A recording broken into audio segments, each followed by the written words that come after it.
Shine with Njoki, KAMANJA Kethi. Hi guys, welcome to Shine with Njoki KAMANJA. The Shine Conversations is the segment. So today we are getting into your bedrooms. I see you. So today we are talking about sex talk. These are the topics that trend because they touch your heart. So we have the one and only Counsellor Triza. Yani kwa hii segment umetusaidia. Yeah? Umesaidia watu wa toxic wanasema the only abuse I have not faced is spirit. So today we are talking about sex. Yes. And we want to first know, when is the right age for someone to have sex? Consent age, according to the government of Kenya, for marriage, which is when sex should begin then, is 18 years. Wow. Yeah. In some countries it's 16 years, but here in Kenya, consent age is 18 years. So any person who has sex with a person below 18, that is defilement. That is defilement. Wow. Yeah. Now, let's talk about the boundaries that a married couple should go when it comes to matter sex. Even as we talk about sex, let's also say this. Yeah. That a marriage institution is sacrificial. It is also permanent. And by saying that it is sacrificial, it means that we need to be able to give into the relationship. It's give and take. So you're giving, you're also receiving. And part of what needs to be given on the consummation of the marriage is sexual intercourse, what we call love making, to use politically correct language. So it is sexual intercourse is sex between two people who are in a marriage relationship according to the word of God. Now, talking about boundaries, even in the sexual relationship in the marriage institution, like I said in our previous talk, there should be consent. There should be consent. And there should be things we call negotiables and others we call non-negotiables. You know, Jesus said that let your yes be yes and let your no be no. In this, Jesus was saying that you have a right to say no. No is a word in the Bible. There are things you can say no to. So even in the sexual relationship in a marriage, there should be boundaries that are drawn. Things that you're saying, we are not going to be doing this. This I will not do, and this I cannot do. Some of those boundaries, according to our faith, one is pornography. I know there are counselors who have recommended pornography. Watching pornography ndio ulete. It's called visual stimulation. But what pornography does, it defiles the sexual relationship in this. The people who are doing those things, for one, they are not couples. In most cases, I don't see me and my husband going on set to record. 3, 2, 1, go. It is not possible. So what that does, it brings defilement into your sexual relationship. It creates unrealistic expectations. There are things that this person maybe is watching there and is expecting to be done to them that logically, I was make. So it is good for us to draw the boundaries that pornography is not acceptable. The other thing that we should draw a boundary against, and is according to our faith, is what couples now are even doing: swinging. I've heard of swing clubs where you, your husband, me and my husband, and other couples, we go and exchange spouses, that we are spicing up our relationships.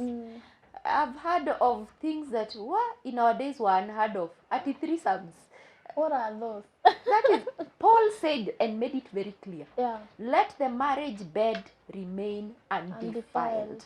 So every time you bring another person into your bedroom or into your bedroom matters, whether you're doing it in a lodging as a couple with a third person, you have defiled the marital bed. Adultery is a boundary that needs to be drawn. You're sleeping by marriage, it means you're sleeping with me and me alone. Yeah. So every time you bring somebody else, that is defilement. And that is a boundary that must be drawn. Another boundary must also involve the activity. What are the things, even when we are together, the two of us, what are some of the things that we will do? And this can be based on the values that each person holds. Yeah. Yeah, there are people who have no issues, maybe what you young people call going down on one another. There are people who have no issues with that. And then there are people who will feel like, that I cannot do. So you need to also know your values and draw boundaries based on personal values. Of course, don't say no to everything. Because you know, there are couples or maybe spouses who feel we need to explore. And exploration is not wrong, so long as mumekubaliana. And because I know you've been in one of my classes where we talk about sex in openness, we also say that be in agreement. Don't say no to everything. Keep things exciting, but also respect the other person's boundaries, values. Anaweza kuwa yeye hayuko comfortable na what you're asking for in that. And then there are also boundaries that are based on use of different parts of the body. Like we talked when we were saying the other day about women who are being sodomized in the marriage relationship. Those are things that you simply tell the other person, I cannot. No. Now, why are people not enjoying sex as a couple? You will find someone saying, we mi nilienda nje, Kenya niliona, sioni nikirudi kwa bwana yangu. Why would I enjoy it outside and not enjoy it in my own home? You know, good sex first starts with emotional connection. That sex is, like I said in our previous talk, it is not just a physical act. Sexual intercourse involves the whole of your being. It is your body, your spirit, your soul, your mind coming together in one ecstatic activity. And it also involves God. So what happens is people might not enjoy sex based on where they're coming from. You remember when we were talking to the young people and I told them that when you have sex before marriage, it spoils you for your partner. Because now you have something to compare with. So ndio unasikia watu wakisema akona kitu kadogo jua shaona kubwa. They've seen bigger, but if you have never seen anything different, then you have nothing to compare. And you will enjoy what you get. You will hear people saying she doesn't know how to do She's this. Not good in She's bed. not good in bed because asha patana na mtu mwenye alifanya vitu huyu hafanyi. So that will spoil that person. That is one of the things. Sex before marriage spoils the sexual relationship within the marriage. There are also things like experiments, what we call orientation problems. Orientation problems mean people in the youth... How you were introduced. Not even how you were introduced. Orientation now is talking about...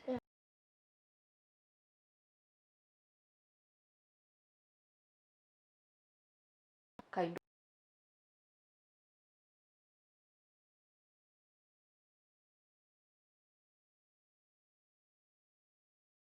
this is what the word says, and gets married to a woman.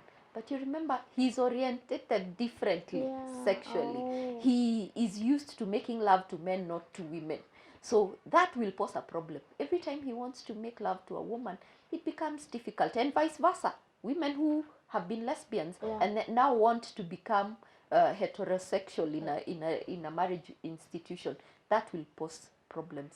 Sometimes it's even it's trauma. What we call sexual trauma. How sex was introduced to you. Maybe you entered into your first sexual encounter with excruciating pain. Maybe it's a girl, the virginity was broken ruthlessly and mercilessly. This guy on the wedding night says, hey, si nidi megoja. Sasa safari yanze unaniambia nini? And so this girl was the virginity was broken in a way that costs that person a lot of pain, and so in future this person views sexual activity as something painful rather than full of pleasure. Yeah. It could also be rape. Maybe that person's first sexual activity was rape. And even if it wasn't, a woman who goes through rape sometimes tends to view negatively the sexual activity. It could be culture, how people are cultured. We keep telling our young people it is sinful to have sex. And even how we are brought up, tunaambiwa, even the terms that are used to describe sex, metugo meru, tabia mbaya, you know. So every time this person wants to engage in sexual intercourse, they are like, Nafanya tabia mbaya. tunafanya tabia mbaya. And you know, sex, the most important tool or organ during sexual intercourse is the mind. So when the mind is affected in that way, sexual intercourse becomes a problem. It could also be some of during developmental stages. There's a stage we call the phallic stage of development, where a child now is discovering, hey, I am a boy, I am a girl. Hey, girls don't have what we have. And during that stage, it's not unlikely to find children experimenting. Hiyo ndio stage ya kalongolongo, kawama. So that is the stage where this happens. So if you take your child, and because you caught that boy touching their sexual organ or a girl's sexual organ, and beat up that child, what that child begins to fear touching female organs. And that goes all the way to the time when this child is a mature person. I've dealt with a case where this girl was saying that during sexual intercourse, the husband can never touch her vagina because he says, anasikia didi. And then when we explored why, this guy even has a scar to show. He was caught by his mother at the age of around 6, touching a girl's private part, and he was beaten until he was scarred. So every time this guy wants to go and touch the wife's, maybe during foreplay, he remembers subconsciously because it's there at the back of his mind, and he cannot enjoy sex the way that he should. Those are just some of the reasons why we are unable to enjoy sex the way that we should. Now,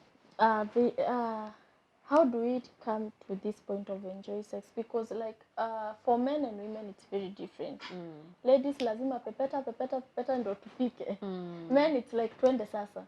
How do we help like those men who want just to come and go all the way without understanding me as a woman? I need you to like jumpstart. Yes. I like what you've said. Only that you're comparing us with cars. Jumpstart.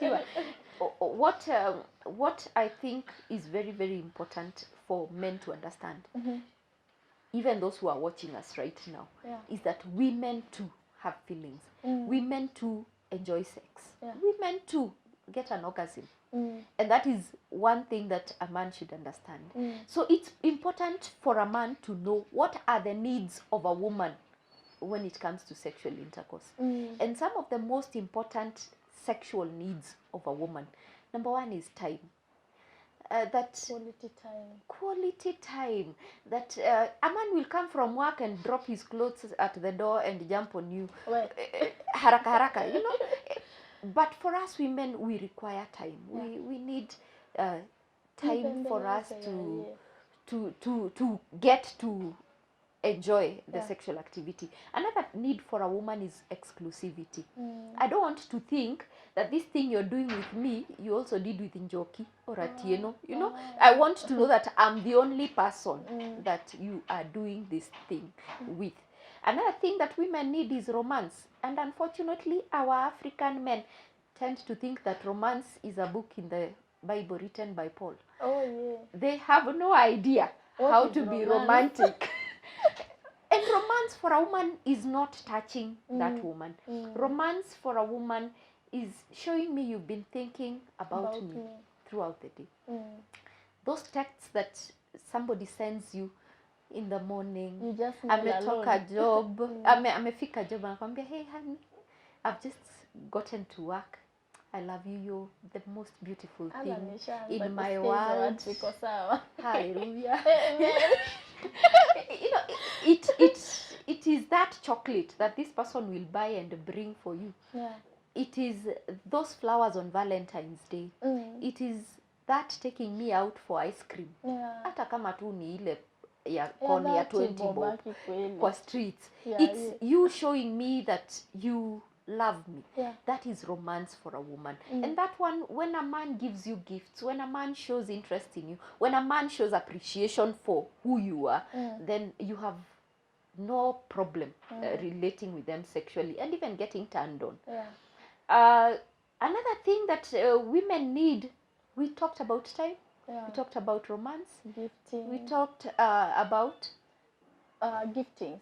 Giftings. Giftings was under romance. Oh, okay. Yeah, a woman also needs foreplay. Hiyo unasema kupepeta. But most men don't know where to touch. And even when they know where to touch, they don't know how to touch. So it is important that our guys tend to learn. Waulize mawaidha about where somebody needs to be touched. And for us women, we also need to appreciate that men have needs sexually as well. And one man made it very clear to me that his greatest need in bed is not just that he gets an orgasm or ejaculates. His greatest need is to know that the woman I am with, I have been able to satisfy. So men are looking for enthusiasm, a woman who will respond positively to them during sexual intercourse. Men are looking for a woman who will show satisfaction in him the way he is, especially sexually. Men are also looking for a woman who will connect, because men are looking for connection. Sometimes I've been so busy with the children, I've been so busy with the chores, and this man, every time he's asking for sex, he's not just wanting juu tunasemaga ni kusumbuliwa. This man is saying, you've connected with everything and everyone else, now I need you to connect with me. So men want sex for connection. So those are just some of the needs that we need to look at. There's this point of, the minute a woman gives birth, now she's trying to juggle between the children, ni mama wa kanisa, ni chairlady wa chama. How do we tell ourselves, in the classes you are teaching us, you would tell us that from at around 4 I should start thinking of my husband, so that ndio akikuja it's not like, oh, umekuja. So how do we help women to now know the time to drop everything else to now start connecting with this guy? A woman needs to understand that sex is an important part of the marriage institution. And if a person is not having sex with you, they are having sex with someone else. Yes. Njoki, that is the whole truth. And unfortunately, that someone else might not be a physical person. We have dealt with cases of men who are watching pornography and masturbating when they have a wife in the house. So if he's not sleeping with you, he's definitely sleeping with someone else. Men who have gone into, what do we call? Texting. Okay.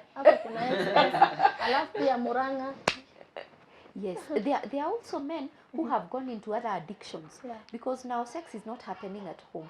You're always tired, and understandably. But one thing that women must do is become intentional and deliberate about making sure sex is happening. In the olden days, when a man was not having sex with you, our parents would call for a mushemanio. Wazes would be called, and the wazes would be called and they are told, this guy is not eating at home. You know why?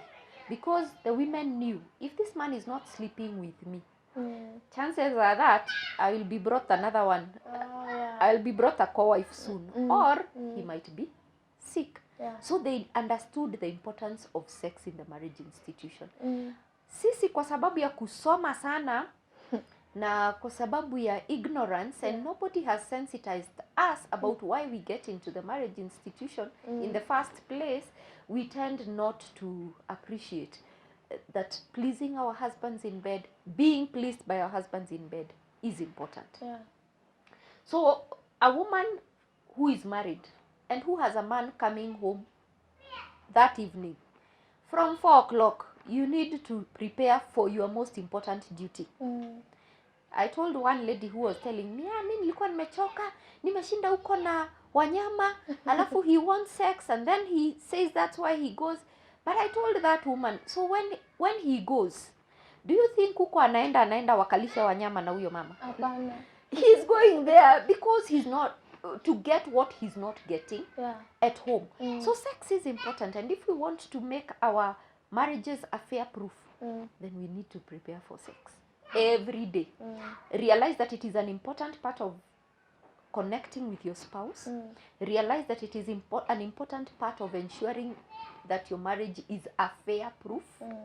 And realize that it is also an important part for you, because sex has benefits, even physical benefits, by the way. Kukaa poa. Kukaa poa, kukaa umefurahi. You know, there are chemicals that are released by the body during sexual intercourse and during orgasm, which number one, they make you happier. And unasikiaga wa mama saa zile mama ame enjoy sex vizuri, asubuhi akiamka anaosha vyombo, akiimba nimemuona Bwana. So there is a chemical that is a feel good chemical that is released into the body during an orgasm. There is a relaxant that is released during orgasm, which makes you just want to fall off and sleep. There is adrenaline that is released by the body during sexual intercourse, which makes you do even acrobatic movements during sexual intercourse. Unamaliza unajiuliza na hiyo mguu ilifika aje hapo? Yeah, because of the adrenaline that has been released. So and even it enables you to remain physically fit when you do it well. So there are so many benefits that come with it. And if we understand that the benefit is not only for my husband, it is also for me, then I will prepare differently for sex every day. Wow. Yeah. Wow. What? Hapo tumesoma kabisa. Thank you so much, because I know with the current way of life of umesoma, uko na watoto, you have house girls, and then you know we have people who are living in small houses. But what do they do now? Maybe they're living in a single room or a bed sitter, they have a house girl, they have children, and now wanashangaa ni sawa mmesema acrobatic, alafu sasa room should not be an excuse. Of course there will be, did I say, one of the needs that I forgot to tell you about is privacy for a woman. For a man, he will not have a problem having sex and asking for acrobatic movements even in that single room with the baby sleeping there and the house girl on the seat. They have no issues. But for us women, we don't even want to think that anyone could be imagining, hearing, or seeing that we do such things. So for a woman, privacy is important. But for sex to stay exciting in a marriage, there must be variety. And if there is variety, that also means you're investing in the sexual activity. Our room is so small, we don't have money to go to a hotel for an exciting session. So what we can do, so you wait until it's mchana one day and you send the house girl to church with the children. And then you can follow them for the third service. You know? You can always look for a way of going about it and keeping sex interesting in the marriage relationship. So you may not be able to do some of those things, but that doesn't mean you say no every time he's advancing. Of course, unless the bed creaks a lot. Which and who said sex can only be done on a bed? Who said nobody. Yeah, so you can create different atmospheres. You can create space. You can invest in even changing places. Like you can decide tumeenda mazishi Murang'a, si lazima turudi. Si lazima, by the way. We can get a room and try and change the environment. So when you create that kind of variety, you keep the sexual bed exciting. Now, how do we help people to enjoy their sexual life in a marriage setup? Hatutaki watu wafanye before marriage. Now, once you have gotten into the marriage institution, you're free to enjoy this thing. You're free to explore your fantasies. But to ensure that the other person is also willing to explore your fantasies with you, then there are things that you must be willing to do. Number one is hygiene. Hygiene is important. I talk to women and we go into depth concerning hygiene, but it's also a man thing. That you need to ensure that this body that you're presenting to this other person to enjoy, because there are things you will do during foreplay, and depending on the boundaries you set. And people are wondering, what is foreplay? What is what? Foreplay. You sure you want us to get into this? Hiki tunaona mchana. Okay, so there are things that, like you're asking about foreplay, there are things that you will want this person to do, and depending on the boundaries, whether they are there during foreplay or not. And let me stop here and say that there is nothing you and your partner can do during foreplay that is sinful. Labda useme, I'm not comfortable doing this, but you can't say that I'll not do this because it is sinful. In foreplay, there is nothing that is sinful, according to the scriptures that I have read. So hygiene is important. You don't want somebody to do something and then anabaki na toothpicks akitoa nywele. If you know what I mean. If you know, you know. If you know, you know. You don't want somebody to get near you and you are expecting them to do something, but they can't kwa sababu unanuka. The sweat and the body fluids are repelling this person. So for the sake of the other person, maintain high hygiene. For the ladies, I say, and for the men as well, you can bathe once. If you need to bathe twice, in the morning and in the evening. If you cannot bathe twice, bathe in the evening, because in the evening you have this body to share with this other person. Now, for apart from the aspect of hygiene, you also need to check your habits. Some of the habits that you form, are they repelling the other person? It could be dressing, because sex does not begin in the bed.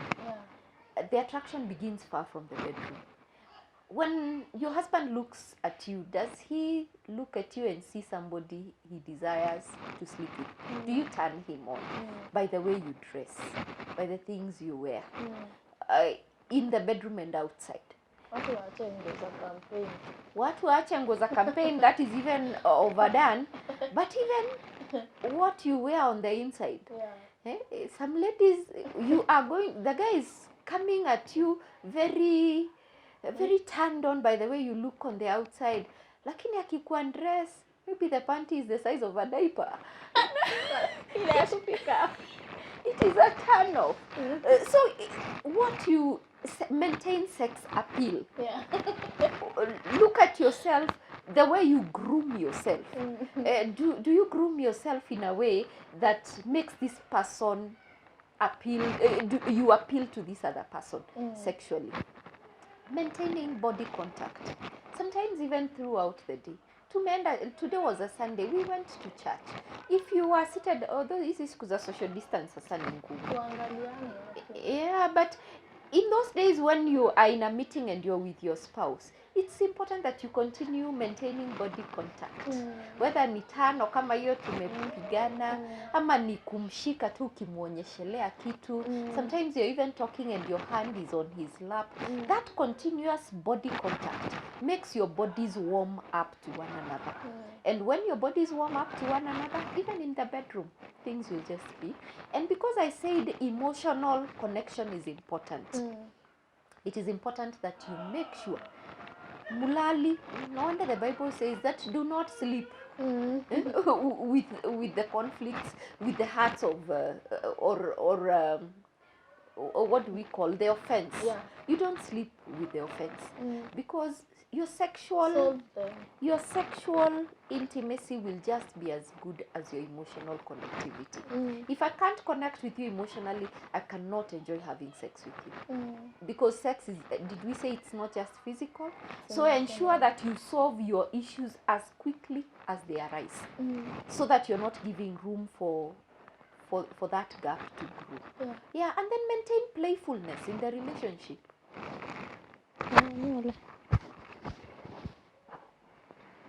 Maintain a playful relationship. Chokoza mtu wake once in a while. Yes, see, things don't just start. Saa zingine tu beba grape kwa mdomo. Mpeleke. Leo ni leo. Mpeleke. Watu tununue grapes. Watu wanunue grapes. You know, introduce games in the relationship that should even go to the bedroom. Yeah. You can buy honey. You can buy liquid chocolate and don't ask me what we do with that. Introduce some sexual games into the relationship so that sex is not just routine. You know, have some openness about it so that sex is not only done in 4 darknesses. Umezima stima ya kwanza. Ni usiku. Inaanzaga na usiku. Usiku. Ni usiku. Tuzime bulb. Tujifunike blanketi. Duve kwa. Na usijaribu kufungua macho. You know? So make sure that there are no 4 darknesses. Hebu tuhesabu tena hiyo imenifurahisha. Ni usiku. Bulb tumezima. Tuzime stima. Duve please. Tujifunike na macho ifungwe. So don't have that openness. Even just communication. There is sexual communication. Talk to the other person. Let them know what pleases you. Teach them how to pleasure you. Did we say that men sometimes don't know where to touch or how to touch? So if you're touched wrongly, tell them. Apo. If they touch you right, simwambia ameguza vizuri. Ndio wewe sasa. Have sexual language that you will use to encourage the other person. Communicate when you're pleased. Usinyamazie. Let this person know when you have when you're having pleasure. Let this person know when you have reached your orgasm. So this person lives with a satisfaction. I like to joke and say that when a man knows he has satisfied a woman in a bed, they live with the confidence in the morning that hata akitoka nje, the first thing he greets is the cat. And then he greets the watchman, he greets the policeman on the road. He with so much confidence and hype because he feels that he is a man. And sex is a central part of a man's masculinity. So for any married woman who wants to make a success out of her man, it has to start in the bedroom. And let me also say this, Njoki, that most marital problems, I didn't say all, but most marital problems begin in the bedroom. Either there is no sex happening there, and a hungry man is an angry man, or there is too little sex that is happening there. Inapimwa kama dawa, or there is too much sex. That can also be a problem. Too much sex can also be a problem. Because sometimes the too much sex is one-sided. It's only one person who wants sex all the time. The other person now feels tired. It has become almost as a chore. So it is important to check your relationship. How well are you relating sexually? Because sex is important in a marital setting. Wow. Well, so guys, we have learned that having sex before marriage is a sin. But having sex in marriage is not a sin, no. So you should like explore yourself, have fun in your marriage, and I know that things are going to be alright. Tutaacha kukua na wamama wamebonda. Unajua wamama wanaenda hivi, habari yako poa, just because maybe it's not happening. You will know those ones who are not getting it. So for us not to know whether you're not getting satisfied, please get satisfied.